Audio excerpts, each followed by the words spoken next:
Iya, ini pasti orang Melayu. Okay. Penyakit kan juga nyari DNA, termasuk corona. Ya.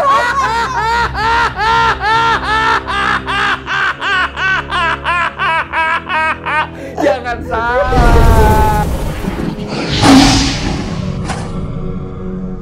Assalamualaikum warahmatullahi wabarakatuh, teman-teman semua. Balik lagi bersama gue Vasco Rusemi di Macan Idealis. Hari ini gue lagi bertamu ke rumah Babe nih. Malam-malam be, kita gangguin Babe malam-malam. Biasanya kan sore-sore, siang ya kan. Malam-malam biar enak nongkrong bisa ngerokok sama Babe. Be, Anda mau nanya nih Be, mengenai sejarahnya ini Be. Bangsa Indonesia itu kan nggak lepas dari orang-orang asing yang datang ke Indonesia. Kan, Be? Pasti ada orang-orang asing yang datang ke Indonesia di sejarah masa lampaunya nih Be. Ini sebenarnya orang asing atau imigran yang pertama kali menginjakkan kakinya ke wilayah Indonesia ini, menurut Babe, ini siapa nih, Be? Iya, saya akan mengutip Profesor Kern ya, ahli linguistik. Dia melakukan studi perbandingan sekitar 11 bahasa-bahasa yang dipergunakan di sepanjang Pasifik. Lalu dia menyimpulkan yang pertama datang kemari adalah bangsa Maya dari Meksiko. Bangsa Maya dari Meksiko? Iya, itu yang pertama kali. Itu sekitar abad berapa, Be? Itu 3.000 tahun yang lalu. 3.000 tahun yang lalu. Seabad 10 sebelum Masehi kurang lebih. Jadi bangsa Maya sudah ke sini, jejaknya pun banyak.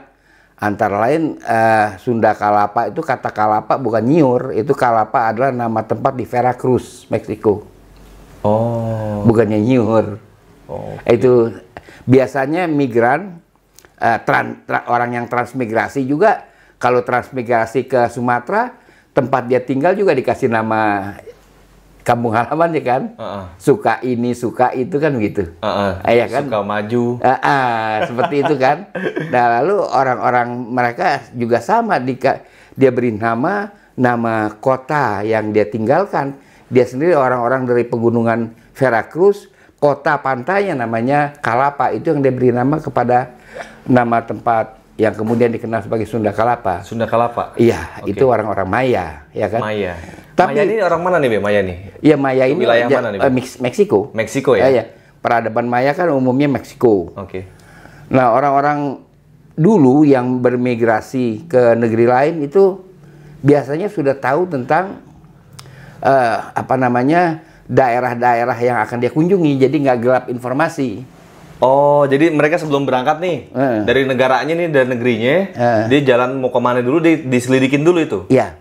Kemungkinan besar juga dari migran Indonesia yang ke Meksiko. Iya. Kemungkinan besar juga. Atau bangsa lain yang pernah ke sini, tapi nggak berombongan seperti mereka. Bukan asal-asalannya di jalan, misalnya kemana gitu, Be? Enggak, berencana. Oh, berencana termasuk logistik, itu berencana. Dan mereka itu mencari sebenarnya kemari rempah-rempah. Jadi dia dulu yang mencari rempah-rempah. Oh. Karena orang-orang Maya juga mengenal pembalseman mayat. Dia mengenal juga kan. Jadi dapatkan itu, lalu informasi itu menyebar, ya kan? Informasi itu menyebar sampailah ke bangsa Egypt, ya kan? Jadi bangsa Egypt dari Meksiko ke Egypt, orang Maya menyebar, tapi bukan semuanya. Tidak, ada yang menetap, tapi ada juga yang pergi lagi. Oh. Nggak semuanya menetap. Jadi orang Maya ini mengajak Egypt, membawa informasi tentang Indonesia ini. Tentang Indonesia. Ke wilayah Mesir. Wilayah Mesir. Lalu terutama yang mereka cari kan itu waktu rempah-rempah juga. Wewangian, ditambah wewangian. Misalnya kalau kita lihat dalam relief-relief Egypt maupun Sumeria, Babilonia, kan pasti ada orang bawa dupa. Ya kan? Nah itu kan kemenyan atau stangginya dari sini kan, dari Sumatera itu. Nah kita teruskan orang Egypt itu, jadi orang Egypt baru ke sini sekitar abad 9 atau 8 sebelum Masehi.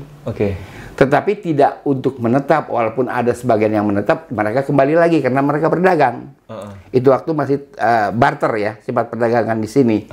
Nah pelabuhan utama untuk daerah seperti Egypt itu di sini adalah Barus. Barus yang di Sumatera. Oh, dia ke sana dulu, Be, berarti? Dia tidak lewat Selat Malaka. Jadi menempuh garis Samudra Hindia. Oh. Jadi kalau menempuh garis Samudra Hindia, jatuhnya ke Barus. Oh, oke. Gitu. Dia jadi Barus itu zona ekonomi. Itu masuk zona ekonomi? Zona ekonomi karena nggak ada kerajaan. Nggak ada kerajaan. Kerajaan Melayu Delhi? Itu belakangan. Itu belakangan. Jadi ini dia mencari yang dia perlukan dari Barus itu kan banyak wewangian, kayu-kayu wewangian, kemenyan, setanggi, itu kan banyak di daerah Tapanuli. Nah, karena itu di sana ada pulau yang cukup besar kan, namanya Samosir. Samosir. Ya kan? Samosir, ya kan. Jadi lemah menjadi O, ya kan. Mesir menjadi Mosir di situ. Kemudian dia turun ke Sumatera Barat, ya kan. Di sana ada Ngarai Siano, ya kan. Iya, Ngarai Siano di Bukit Tinggi. Ya kan. Ngarai Siano. Itu artinya ngarai anak gadis. Siano tuh artinya anak gadis. Anak gadis. Siano apa ya artinya? Nah juga kalau di Minangnya juga, Anu nggak tahu tuh artinya betul. Iya, anak gadis. Karena Siano itu bukan Ano, Siano. Oh. Beda dengan kalau kita lupa nama orang, oh Pak Anu, oh Bu Anu, bukan. Siano itu nama untuk gadis, dan itu sama dengan bahasa Betawi yang digunakan di pesisir di daerah Tangerang. Dia menyebut gadis juga Siano. Pukul gambang, pukul piano, katanya mau nyanyi lupa lagunya. Aku bimbang sama si Ano, mau disebut lupa namanya. Itu sama. Bahasa itu perkataan itu dia digunakan juga. Banyak perkataan Mesir terutama atau Masir, salak yang paling gurih dan enak kita katakan di sini salak Masir, kan gitu. Itu bertanda apa maksudnya? Kok disebut salak Masir tuh? Ya, artinya dinisbatkan kepada behavior orang-orang. Orang Masir ini gurih gitu kali ya, manis gitu. Tidak dalam arti fisikal, tapi budi bahasa kalau dulu kan yang dihitungnya. Dan mereka juga mengajarkan hymn. Kita bilang himne, tapi mestinya hymn ya.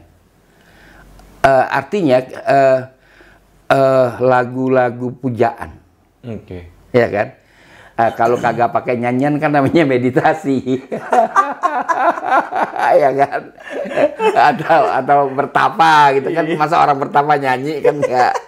Tapi kalau mereka itu menyanyi Rakini nahil wagani salghina surun wuzud wa aninunai ifqa badaan yasnal syurut. Itu bukan bahasa Arab, itu bahasa Egypt. Itu lagu apa itu, Be? Lagu Egypt. Itu termasuk himne. Itu bukan bahasa Arab. Bahasa Egypt. Bahasa Mesir. Bahasa Mesir itu. Ini beda nih, Be. Ya? Beda nih, Be. Beda. Beda, dia bahasa Mesir. Nah, kita tinggalkan cerita bangsa Mesir, lalu paling tidak pada abad ke-4 Masehi masuk orang-orang Babylon ke Sumatera Barat. Ke Sumatera Barat? Iya. Itu waktu Kampar, kan daerah Kampar masih masuk Sumatera Barat. Masih masuk Minangkabau ya, Be? Yes. Nah, dia meninggalkan Rasulullah prasasti. Prasasti Batu Kampar di dalam aksara Akadia dan bahasa Akadia. Ya, di sini nggak bisa terjemahkan. Karena orang-orang di sini yang bekerja di bidang arkeologi menyatakan prasasti yang ada di Indonesia itu semua Sanskerta. Ya kan? Tapi Kampar gimana? Kampar itu Akadia. Akadia itu bukan bahasa Sanskerta. Oh, jauh, umurnya juga beda. Akadia itu bahasa yang dipergunakan oleh era Nabi Nuh. Misalnya kiamat, mereka katakan tiamat. Itu artinya bencana. Misalnya bumi, mereka katakan Ur. Kita menggunakan Malay Ur di Kamboja, itu kan artinya tanah Malay. Kaur di Bengkulu, ya kan? Ya kan? Kita gunakan itu. Itu orang-orang Babil. Jadi dia membangun pemakaman di Portibi, Tapanuli. Itu abad berapa kira-kira tuh, Be? Ya, kita tahu itu abad 4. Abad ke-4? Tapi tentu sebelumnya sudah datang. Itu belum ada Sanskerta di situ? Sanskerta Tahu nggak datangnya kapan? Nggak jelas tuh barang datang kapan dan dari mana. Nggak jelas. Jadi prasasti-prasasti beredarnya sebenarnya nggak semuanya bahasa Sanskerta. Tidak, macam-macam. Ya ada bahasa Akkadia, ada bahasa yang dipergunakan orang-orang Kausia, bahasa Arem atau Armenia. Iya banyak. Jadi kita balik lagi kepada cerita orang-orang Babil ini. Dia membangun Portibi, itu pemakaman model itu yang di Portibi. Lalu ada Muaro Takus. Takus kan artinya him, sama aja nyanyian. Himna juga? Iya, itu dalam bahasa Babil. Jadi itu bangunan untuk bernyanyi. Oke. Itu bukan bangunan peribadatan, Muaro Takus. Muaro kan artinya gate ya. Oke. Gate itu artinya. Nah, itulah orang-orang Babil. Nah, nama Babilonia. Babilonia. Itu peradaban maju pada masa itu kan, Be? Oh iya, kita lihat dia udah luar biasa. Abad 18 sebelum Masehi saja sudah melahirkan sistem hukum. Kita pernah cerita Hammurabi dalam YouTube yang lain, ya kan? Jadi ini bangsa yang besar, peradabannya tinggi. Kita juga sudah cerita tentang raja mereka yang terkenal yang namanya Nimrod atau Namrud, kan? Sudah kita cerita. Jadi kita sekarang cerita bagaimana mereka di sini. Dan di sini mereka ke Sumatera Barat dulu, di Ranah Minang dulu. Setelah itu dia baru masuk Jakarta. Di Jakarta itu, di daerah Jakarta dan sekitarnya masih ada toponim Babelan. Babil. Oke, Babelan. Iya, Babelan. Itu pun dari Babilonia? Dari Babilonia. Karena masuk ke wilayah sini? Masuk ke wilayah sini dulu. Jakarta dan sekitarnya, Bekasi kan dia. Kan kita udah cerita tentang bejana dari Kampung Buni, Babelan. Mungkin ini dipengaruhi oleh peradaban Babylon, bejana itu. Ini sebelum Malaka nih, Be, ya? Sebelum Roa Malaka itu? Belum. Jauh tarik lagi sebelum itu? Iya. Jadi itu sudah ada. Dan kita lengkapi lagi tentang Egypt.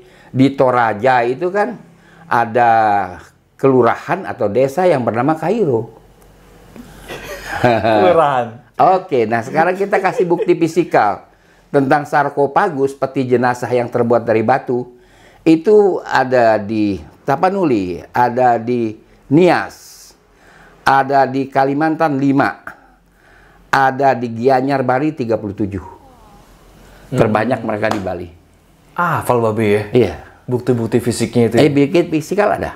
Iya. Kehadiran orang-orang Egypt. Itu bukan Sanskerta? Bukan, mereka kagak paham Sanskerta apaan. Nggak paham, Be? Iya, kagak paham dong, itu bahasa belum dilahirkan. Bagaimana pahamnya? Iya kan? Belum dilahirkan. Jadi pada waktu itu ya itulah Egypt. Toraja artinya keturunan raja, kan artinya. Iya, Toraja keturunan raja. Keturunan raja. Egypt itu dia di sini dia bukan untuk penjajah atau bukan? Tidak ada. Ngapain mereka di sini, Be? Berdagang? Peradaban. Ngapain? Pada awal kan tadi saya jelaskan sebelum abad keempat Masehi, sebelum abad keempat sebelum Masehi, dia datang vice versa, pulang pergi kan. Ada juga yang menetap. Tapi ketika abad keempat sebelum Masehi, Egypt itu diduduki oleh Alexander the Great, maka mereka mengungsi antara lain ke Indonesia, yaitu ke daerah Sumatera, Jawa, hampir seluruhnya Sulawesi, Kalimantan, mengungsi kemari. Karena mereka tidak sudi negerinya dijajah oleh Alexander the Great. Oke. Tapi kalau gini, Be, kalau bicara Sanskerta itu sebenarnya itu isu sejarah tuh. Maksudnya itu dari mana ini, Be? Awalnya, Be? Kenapa bisa muncul di generalkan semua itu prasasti dari Sanskerta? Iya, ada statement ya, pernyataan, semacam doktrin. Doktrin ini, Be? Iya, kalau dia cara mengatakannya bahwa seluruh prasasti di Indonesia adalah Sanskerta, itu kan doktrin jadinya. Karena faktanya nggak begitu kan.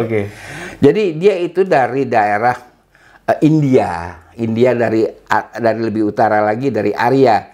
Arya mereka pinpoint sebagai Mongolia, ya kan. Sedangkan bangsa Arya itu dia nggak termasuk bangsa Kaukasia, yang bahasanya bukan bahasa Sanskerta. Nah, jadi itulah yang dia menganggap induk peradaban Indonesia. Mereka menganggap begitu. Oke. Jadi bukan itu, Be? Bukan, tidak. Tidak ya? Tidak. Apa yang bisa membantah itu, Be? Yang bisa membantah itu adalah bukti fisik. Misalnya, Muaro Jambi. Itu namanya Manapo. Manapo Muaro Jambi. Itu ada bangunan yang didirikan oleh Queen of Sheba pada abad kedua sebelum Masehi. Itu pun dari Ethiopia. Iya, Queen of Sheba. Kemudian bangunan di Batu Jaya. Kan hampir sama. Kita perhatikan materi yang dipergunakan oleh Muaro Takus, Muaro Jambi, dan Batu Jaya, materinya, batunya hampir sama. Kemerahan. Ya, menarik nih guys. Jadi ini yang biasa kita pelajari dari sejarah, semua kan yang namanya prasasti itu katanya kan bahasanya dari Sanskerta, ya kan? Tapi ini teori yang menarik buat Babe, ternyata itu bisa terbantahkan tuh barang Babe. Terbantahkan habis, nggak bisa. Silakan saja pakai bahasa Sanskerta dan huruf Pallawa menafsirkan prasasti Kampar. Nggak kena itu. Nggak bakal bisa. Tapi dianggap misalnya gini, Be. Karena kan gini, Be, dianggap itu apakah betul imigran kita itu yang membuat bahasa Sanskerta? Sebenarnya apa bangsa pribumi kita ini nggak punya bahasa lain pada masa itu? Ada kita bahasa yang kemudian menjadi bahasa Pramelayu kan? Sudah ada, karena banyak kita menerima resapan-resapan dari daerah Pasifik, dari daerah Polinesia, dari daerah Melanesia. Kalau kawan-kawan yang sebelah utara, Sulawesi Utara, kemudian sampai kepada Aceh, itu banyak masukan dari bahasa Mikronesia. Itu pribuminya di wilayah Indonesia? Pribuminya ada, kita udah bisa ngomong dari zaman Goa aja kita bisa ngomong dan bisa kasih nama itu Goa. Bagaimana? Iya kan? Udah dong. Kenapa jadi ngecil-ngecilin pribumi sendiri gitu, Nah, itulah, ya kan? Itulah mereka. Dikit-dikit Sanskerta, dikit-dikit Sanskerta. Kita juga udah bisa berbahasa pada masa itu kan? Kita sudah ada nama Goa tuh bagus-bagus loh di mana-mana. Goa itu mereka katakan Goa Jepang. Jepang itu kan artinya leluhur, bukan Nippon Taikoku. Gua Jepang yang di Bukit Tinggi misalnya? Di Bukit Tinggi, di mana-mana banyak gua disebut Jepang. Sebelum Jepang udah ada itu? Udah ada, emang namanya gua Jepang, itu artinya leluhur.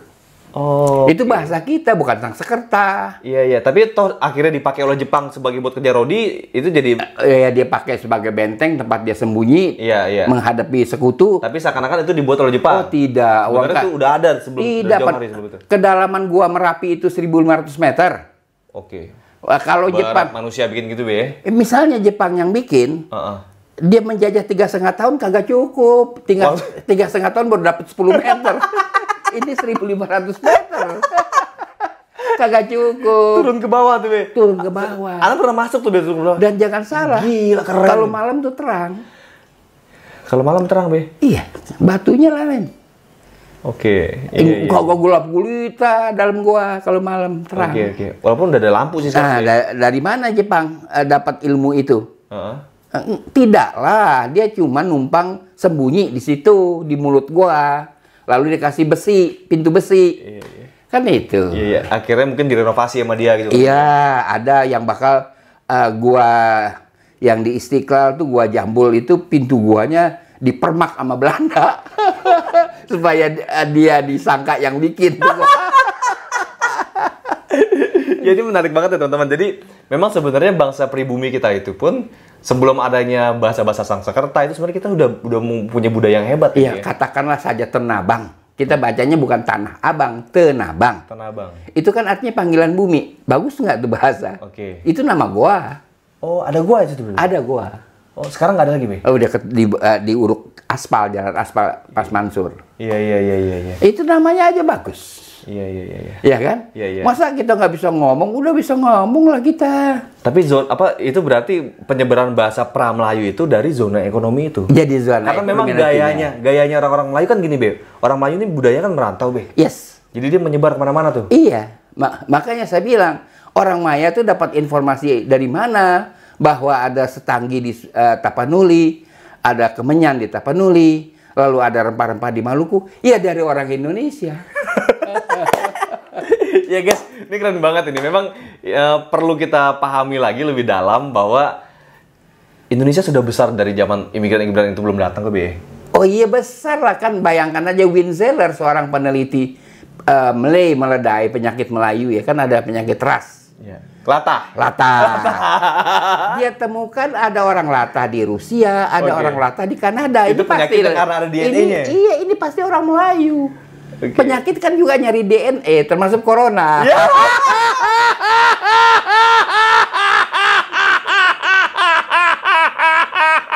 Jangan salah. Ya teman-teman semua, coba kalian tuliskan di komentar bagaimana tanggapan kalian mengenai diskusi gua kali ini sama Babe. Tulis di komentar, menurut kalian sebesar apa sih budaya kita yang asli sini loh? Apakah betul Sangsakerta itu memang budaya yang di awal-awal dulu? Tapi Babe punya teori lain tadi yang sudah bisa membantahkan hal tersebut. Jangan lupa like dan share video ini, subscribe channelnya, klik tombol loncengnya biar lo terus update di Macan Idealis. Assalamualaikum warahmatullahi wabarakatuh. Waalaikumsalam.